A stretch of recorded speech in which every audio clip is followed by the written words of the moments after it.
اشکال یہ آتا ہے کہ آپ کہتے ہیں اللہ سنتے ہیں، اللہ دیکھتے ہیں، اللہ بولتے ہیں، کلام کرتے ہیں، تو جب ان کے کان نہیں ہیں، ان کی آنکھیں نہیں ہیں، ان کی زبان نہیں ہے، تو وہ بولتے کیسے ہیں، دیکھتے کیسے ہیں اور سنتے کیسے ہیں؟ اس لیے کہ بولنے کے لیے زبان کا ہونا ضروری ہے، سننے کے لیے کانوں کا ہونا ضروری ہے، دیکھنے کے لیے آنکھوں کا ہونا ضروری ہے۔ اور آپ نے یہ مان لیا ہے کہ اللہ کانوں سے بھی پاک ہے، اللہ زبان سے بھی پاک ہے، اللہ آنکھوں سے بھی پاک ہے، اللہ کا تو جسم ہے ہی نہیں۔ تو جب اللہ ان تمام چیزوں سے پاک ہو گئے تو پھر اللہ کے ان صفات کا کیا ہوگا؟ اللہ رحم کرنے والے ہیں اور رحم کا تعلق دل سے ہوتا ہے اور اللہ دل سے پاک ہے، وغیرہ وغیرہ۔ بسم اللہ الرحمن الرحیم، ان اللہ علی کل شیء قدیر۔ اللہ رب العزت کے وجود کے متعلق تو الحمدللہ کافی تذکرہ ہو گیا۔ اب اللہ تعالیٰ کے صفات کے متعلق ملحدین اور کفار جو اعتراضات کرتے ہیں، ان سوالات کی طرف آنے سے پہلے ایک بات اچھی طرح جان لیں۔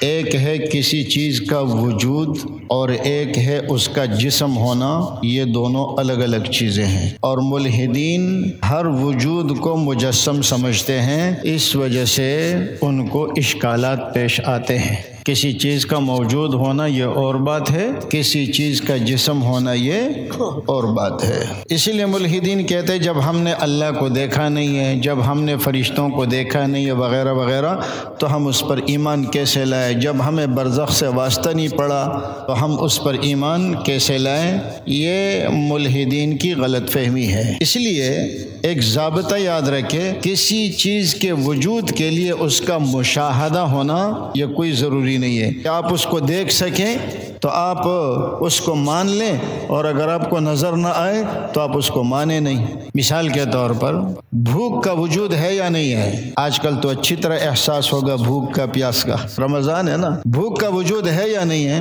اب مثال کے طور پر میں آپ سے کہتا ہوں کہ مجھے بھوک لگی ہے، میں آپ کو بھوک دکھا سکتا ہوں، میں آپ کو پیاس دکھا سکتا ہوں، میں آپ سے کہتا ہوں کہ مجھے درد ہو رہا ہے، میں آپ کو اپنا درد دکھا سکتا ہوں؟ نہیں۔ تو معلوم ہوا کہ وجود تو ہے، بھوک کا بھی ہے، پیاس کا بھی ہے، خوشی کا بھی ہے، غمی کا بھی ہے، جو انسان کے جذبات ہوتے ہیں یا جو انسان کی کیفیات ہوتی ہیں، ان کا وجود تو ہوتا ہے لیکن ان کا جسم نہیں ہوتا۔ تو کسی چیز کے وجود کے لیے اس کا مجسم ہونا ضروری نہیں ہے۔ ایک ملحد نے گفتگو کے دوران مجھ سے کہا کہ جی ہم نے جب اللہ کو دیکھا نہیں ہے اور آپ کہتے ہیں کہ اللہ کا جسم نہیں ہے تو ہم ان پر ایمان کیسے لائیں؟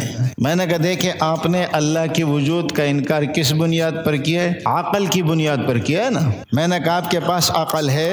کہنے لگے ہے۔ میں نے کہا کہاں ہے عقل؟ مجھے دکھا دیں، آپ اپنی عقل مجھے دکھا دیں، عقل کہاں ہے؟ آنکھیں ہیں نظر آ رہی ہے، ناک ہے نظر آ رہی ہے، کان ہے نظر آ رہا ہے، منہ ہے نظر آ رہا ہے، ہاتھ پاؤں نظر آ رہے ہیں، عقل کہاں ہے؟ آپ دماغ کو عقل نہیں کہہ سکتے، دماغ اور چیز ہے اور عقل اور چیز ہے۔ اگر آپ دماغ کو عقل کہیں تو پھر بینس کی عقل آپ سے زیادہ ہونی چاہیے، اس لیے کہ اس کا دماغ بھی بڑا ہے۔ آپ نے اللہ کا انکار کیا کس وجہ سے؟ عقل کی وجہ سے۔ کیوں؟ اللہ مجھے نظر نہیں آ رہا، حالانکہ وہ عقل بھی آپ کو نظر نہیں آ رہی۔ ایک نظر نہ آنے والی چیز کو دلیل بنایا، دوسرے نظر نہ آنے والی چیز کا انکار کر دیا۔ کسی چیز کا وجود ہونا اور بات ہے اور اس کا مجسم ہونا اور بات ہے۔ اتنی بات سمجھ آ گئی؟ اب آتے ہیں ایک اور بات کی طرف کہ اللہ کا جسم کیوں نہیں ہے۔ یہ بڑی اہم بات ہے، پہلی مرتبہ سمجھے آپ سن رہے ہیں، اللہ کا جسم کیوں نہیں ہے۔ جسم کسے کہتے ہیں؟ جس کی لمبائی ہو، جس کی چوڑائی ہو اور جس کی گہرائی ہو۔ دیکھیں نا، یہ اس کی لمبائی بھی ہے، چوڑائی بھی ہے، گہرائی بھی ہے۔ جس چیز کی لمبائی، چوڑائی اور گہرائی ہوتی ہے نا، وہ جسم کہلاتا ہے، اور یہ مرکب ہوتا ہے اجزاء سے۔ آپ اس کو کوٹنا شروع کر دے یہ کیا بن جائے گا؟ ریت۔ وہ ریت کے اجزاء، وہ اس کے ایسا پتھر بتائے کہ جس کے اجزاء نہ ہو ریت کے، تو ایسا پتھر آپ کو ملے گا ہی نہیں۔ اللہ رب العزت چونکہ اجزاء سے پاک ہے۔ اجزاء سے پاک کیوں ہے؟ اس لیے کہ ایک تو جسم ان اجزاء کا محتاج ہوا اور اللہ کسی چیز کا محتاج نہیں ہے۔ دوسری بات یہاں پر یہ ہے کہ جو چیز اجزاء سے مرکب ہوتی ہے وہ زائل ہونے والی ہوتی ہے، اس کے لیے فنا ہوتا ہے، اور اللہ کے لیے فنا نہیں ہے، اس لیے اللہ کا جسم نہیں ہے۔ اللہ موجود تو ہے لیکن اللہ مجسم نہیں ہے، اللہ کی کوئی شکل و صورت نہیں ہے۔ قرآن کریم میں جو وجہ کا لفظ آتا ہے، ہاتھ کا لفظ آتا ہے، ٹانگ کا ذکر آتا ہے، تو اس سے مراد یہ متشابہات میں سے ہیں۔ علماء نے اس میں تعویلات بھی کی ہے، لیکن عقیدہ طحاویہ میں یہ بات لکھی ہوئی ہے کہ بھائی ہم ان چیزوں کو مانتے ہیں لیکن ان کی کیفیت کو نہیں جانتے۔ قیامت کے دن اللہ کا دیدار ہوگا، کیسے ہوگا وہ وہاں کا معاملہ ہے۔ یہاں کا معاملہ کیا؟ لا تدرکہ الابصار وہو یدرک الابصار۔ تو اتنی بات آپ کو پتہ چل گئی، اللہ جسم سے پاک ہے، اور یہ بھی آپ کو پتہ چلا کہ اللہ جسم سے پاک کیوں ہے۔ اب یہاں پر آتے ہیں اشکال یہ آتا ہے کہ آپ کہتے ہیں اللہ سنتے ہیں، اللہ دیکھتے ہیں، اللہ بولتے ہیں، کلام کرتے ہیں، تو جب ان کے کان نہیں ہیں، ان کی آنکھیں نہیں ہیں، ان کی زبان نہیں ہے، تو وہ بولتے کیسے ہیں، دیکھتے کیسے ہیں اور سنتے کیسے ہیں؟ اس لیے کہ بولنے کے لیے زبان کا ہونا ضروری ہے، سننے کے لیے کانوں کا ہونا ضروری ہے، دیکھنے کے لیے آنکھوں کا ہونا ضروری ہے۔ اور آپ نے یہ مان لیا ہے کہ اللہ کانوں سے بھی پاک ہے، اللہ زبان سے بھی پاک ہے، اللہ آنکھوں سے بھی پاک ہے، اللہ کا تو جسم ہے ہی نہیں۔ تو جب اللہ ان تمام چیزوں سے پاک ہو گئے تو پھر اللہ کے ان صفات کا کیا ہوگا؟ اللہ رحم کرنے والے ہیں اور رحم کا تعلق دل سے ہوتا ہے، اور اللہ دل سے پاک ہے، وغیرہ وغیرہ۔ تو یاد رکھیں، بہت آسان جواب ہے۔ انسان کس سے سنتا ہے؟ کانوں سے۔ اور کان کس سے سنتے ہیں؟ کانوں کے کان ہے نہیں۔ انسان کس سے بولتا ہے؟ زبان سے۔ زبان کی زبان ہے نہیں۔ انسان کس سے دیکھتا ہے؟ آنکھوں سے۔ آنکھوں کی آنکھیں ہیں۔ تو جو اللہ کانوں کو بغیر کانوں کے سنا سکتے ہیں، زبان کو بغیر زبان کے بلوا سکتے ہیں، اور آنکھوں کو بغیر آنکھوں کے دکھلا سکتے، یہ تو ہمارے مشاہدے میں تو معلوم ہوا کہ دیکھنے کے لیے آنکھوں کا، کانوں کا اور زبان کا ہونا ضروری نہیں ہے۔ اللہ رب العزت کی شان اس سے بالاتر ہے اور اوپر ہے۔ اب دوسرا جو زیادہ تر اشکالات ہیں ملحدین کے، تو وہ چند چیزوں کے ارد گرد گھومتے ہیں۔ اس سے پہلے ایک ضابطہ سمجھ لیں، جو ضابطے ہیں نا یہ بڑے اہم ہیں۔ تین چیزیں ہوتی ہیں، ایک ہوتا ہے واجب، ایک ہوتا ہے ممکن، اور ایک ہوتا ہے ممتنع۔ آسان سی بات ہے، بہت آسان الفاظ سے سمجھاؤں گا انشاءاللہ۔ واجب کسے کہتے ہیں؟ جس کے خلاف ہو ہی نہ سکے، جیسے دو دو کتنے بنتے ہیں؟ چار، اس کو کہتے ہیں واجب۔ جب یہ بھی دو ہوں اور یہ بھی دو ہوں، ضروری ہے کہ یہ دونوں چار ہو جائیں، اس کو کہتے ہیں واجب۔ ممتنع کسے کہتے ہیں؟ جو ہو ہی نہ سکے، جیسے دو اور دو پانچ، یہ ہو ہی نہیں سکتا۔ ممکن کسے کہتے ہیں؟ کہ جس کا ہونا اور نہ ہونا دونوں برابر ہو۔ اتنی چیزیں ہو گئی۔ واجب جس کا ہونا ضروری ہو، جب دو دو ہو تو چار ہونا ضروری ہے۔ دوسری کیا ہے؟ ممکن جس کا ہونا نہ ہونا دونوں برابر ہو۔ اچھا، یہاں کیا ہوگا کہ اگر کسی ایک جانب پر دلیل آ گئی تو پھر آپ کو تسلیم کرنا پڑے گا، یہ بڑا اہم اصول ہے۔ اور تیسرا کیا ہے؟ ممتنع۔ ممتنع کسے کہتے ہیں؟ جو ہو ہی نہ سکے، جیسے دو اور دو پانچ۔ اب اگر یہ باتیں آپ کو سمجھ آ گئی ہے تو اب ذرا یہ چند اشکالات سن لے۔ کیا اللہ جھوٹ بول سکتا ہے؟ نعوذ باللہ، نہیں بول سکتا، پھر قادر نہیں رہے۔ اگر آپ کہتے ہیں نہیں بول سکتے تو پھر قادر نہیں رہے، اور اگر آپ کہتے ہیں بول سکتے ہیں تو پھر بھی اللہ پر اعتراض ہے۔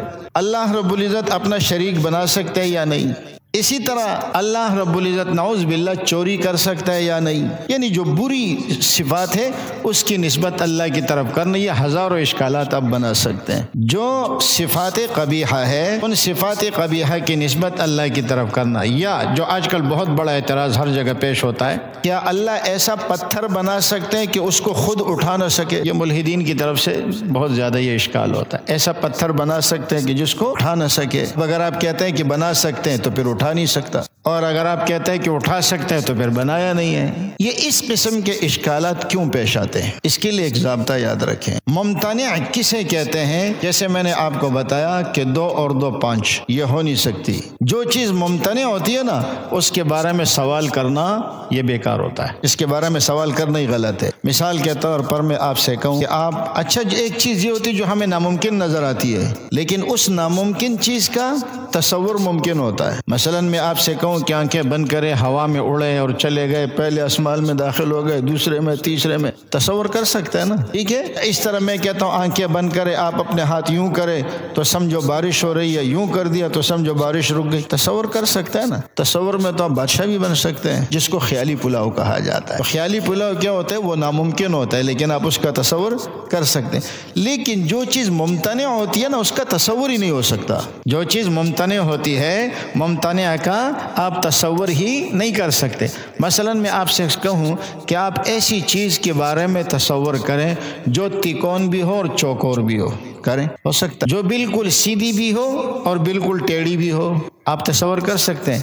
اس کو کہتے ہیں ممتنع۔ ملحد گڑبڑ کیا کرتا ہے؟ وہ ممتنعات کا سوال کر کے آپ کو پھنسانے کی کوشش کرتا ہے، حالانکہ ممتنع کے بارے میں سوال کرنا ہی درست نہیں ہے۔ یہ صرف ہم نہیں، اس کو دنیا مانتی ہے کہ جو چیز ممتنع ہے، جو ہو ہی نہیں سکے، اللہ نے اس کو بنائے ممتنع ہے، تو اس کے بارے میں سوال کرنا یہ غلط ہے۔ اب اگر یہ بات آپ کو سمجھ آ گئی ہے تو اب ذرا جوابات کو سمجھنا بہت آسان ہو جائے گا۔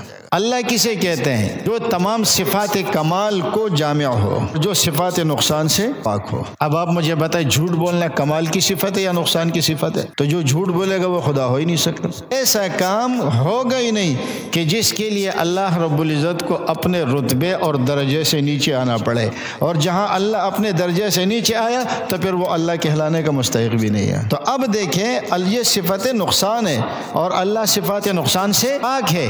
اگر نعوذ باللہ یہ صفت نقصان پایا گیا تو پھر وہ اللہ نہیں رہے گا، اور جب تک اللہ رہے گا صفت نقصان نہیں ہوگا۔ اللہ خود کو مار سکتا ہے یا نہیں؟ وہاں پر بھی یہی جواب ہے، مرنا صفت نقصان ہے، اور اللہ حی القیوم ہے۔ اللہ ایسا پتھر بنا سکتے جس کو اٹھا نہ سکے، اٹھا نہ سکنا صفت نقصان ہے۔ یہاں اللہ کے بارے میں یہ سوال ہو ہی نہیں سکتا۔ تو معلوم ہوا کہ اللہ کے لیے یہ ساری چیزیں ممتنع ہے، یہ جمع ہی نہیں ہو سکتی اللہ کے ساتھ۔ تو جو چیز اللہ کے ساتھ جمع ہی نہیں ہو سکتی، اس کی مثال کیا ہو جائے گی؟ 2 2 5 کی۔ جس طرح 2 2 5 کے بارے میں سوال کرنا غلط ہے، اسی طریقے سے صفت نقصان کا اللہ سے جوڑ کر سوال کرنا ہی غلط ہوگا۔ اسی طرح شریک باری تعالی، اللہ کا شریک یہ بھی ممتنع ہے۔ کیسے ممتنع ہے؟ اللہ اپنا شریک بنا سکتے یا نہیں؟ چلے ہم آپ سے پوچھتے ہیں کہ نعوذ باللہ ثم نعوذ باللہ ثم نعوذ باللہ، اگر کوئی شخص یہ کہے کہ اللہ اپنا شریک بنا سکتا ہے تو اس کو کس نے بنایا؟ اللہ نے بنایا نا۔